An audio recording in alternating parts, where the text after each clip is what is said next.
Important facts में आज हम लोग देखेंगे कि किसी एलिमेंट के लिए हम पीरियड का निर्धारण कैसे करेंगे और ब्लॉक का निर्धारण कैसे करेंगे।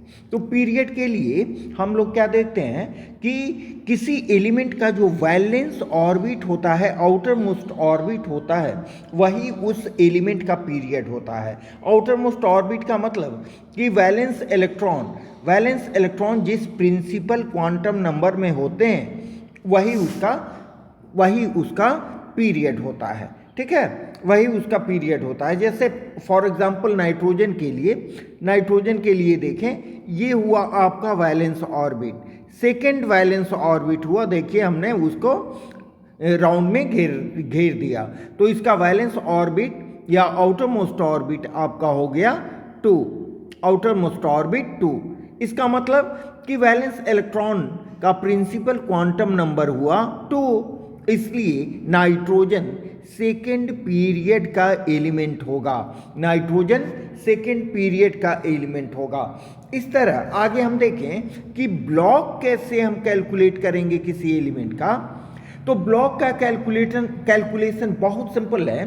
The orbital in which the last electron element इंटर्स, किसी एलिमेंट में जो अंतिम इलेक्ट्रॉन जिस ऑर्बिटल में इंटर करता है, ठीक है, वही उसके ब्लॉक को रिप्रेजेंट करता है। जैसे हम स्कैंडियम 21 के केस में देखें तो लास्ट इलेक्ट्रॉन इंटर करता है 3d ऑर्बिटल में, इसलिए स्कैंडियम डी ब्लॉक का एलिमेंट हुआ।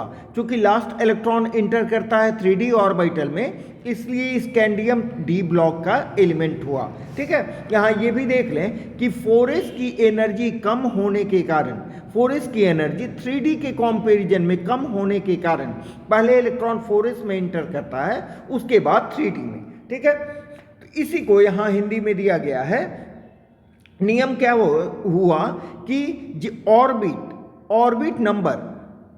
नंबर जो होता है वो उसके पीरियड को रिप्रेजेंट करता है, वैलेंस ऑर्बिट नंबर, जैसे नाइट्रोजन के केस में सेकंड।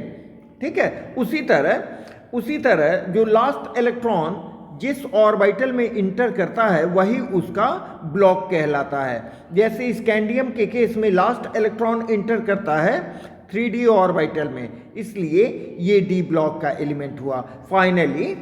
फाइनली देखें कि जो वैलेंस इलेक्ट्रॉन के ऑर्बिट होते हैं वही उसके पीरियड होते हैं। Okay, thank you, have a nice day.